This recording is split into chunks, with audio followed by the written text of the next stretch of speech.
கம்பீரத்தோடு அறுப்பான். கண்ணீரே இல்லைன்னா ஒன்றும் அறுக்க முடியாது. கண்ணீர் இல்லைன்னு சும்மா அழுகிறது இல்லை. தெய்வ சமூகத்துல உட்கார்ந்து துறப்பு நின்று சுவரை அடைத்து அழுக வேண்டும், கதற வேண்டும். ஒரு சில நேரங்கள்ல ஒரு சில மாற்றத்தை எதிர்பார்க்கறீங்கன்னா அதை குறை சொல்லாம உட்கார்ந்து அழுது, ஆண்டவரே இப்படி இருக்குது, அது மாறணும். அது மாற்றுகிற யாரும் மாற்ற முடியுங்க? நீங்க சொன்னா மாறுவாங்களா? ஒருத்தர் நம்ம சொன்னா யாரும் மாறுவாங்களா? யாரும் மாற மாட்டாங்க. நீ கண்ணீரோடு தெய்வ சமூகத்துல உட்கார்ந்து அழுது புலம்பி ஜெபிச்சா நம்முடைய ஜெபங்களுக்கு அற்புதம் உண்டுங்க. இயற்கைக்கு அப்பாற்பட்ட காரியங்களை செய்யறவருங்க, அவர் மகத்துவம் உள்ளவருங்க, மாற்றி உள்ளவருங்க. அவரை போல உலகத்துல ஒரு தெய்வம் இல்ல.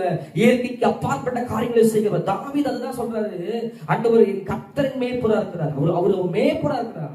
ஒரு ஆடு எப்படி ஆடு கூட்டமா போகும், ஆடு கூட்டமா போகும்.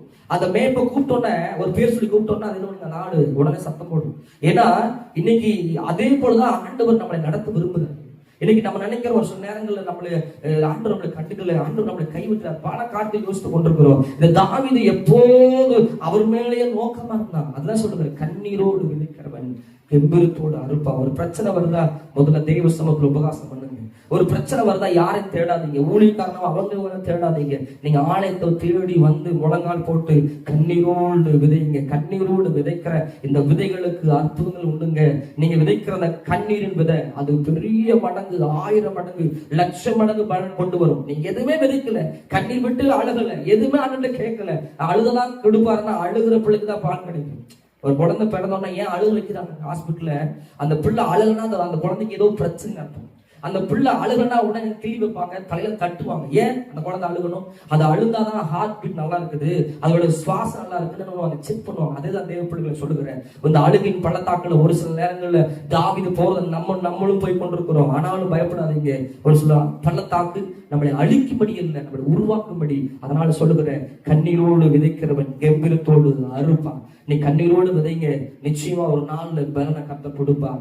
நிறைய பேர் அழுகிறவங்களை பைத்தியமா நினைப்பாங்க. எதுக்கு முயற்சி அழுதுட்டே இருக்கிறாங்க நினைப்பாங்க. இல்லைங்க, கண்ணீரோடு வடிக்கிறவங்க சாதிக்க முடியும். தேவ சமூகத்துல பெரிய பெரிய தேவ மனிதர்கள் கண்ணீரோடு விதைச்சனாலதான் நீங்க தேசத்துல உட்கார்ந்து இருக்கிறோம். எத்தனை பரிசுத்தவான்கள் வந்து முழங்கால் போட்டு, ஆண்டவரே எங்க தமிழ்நாட்டை சந்திங்க, அண்ணா நான் போறேன், ஆண்டவரே உங்க நாமத்தை வகைப்படுத்த போறேன், என்னை பயன்படுத்துன்னு சொல்லப்ப எத்தனையோ பரிசுத்தவான்கள். நான் என்னை ரொம்ப பாதிச்ச செய்தி என்னன்னா, டிடிஎஸ் தினரையா ஒரு வீட்டுக்கு போயிருந்தான்.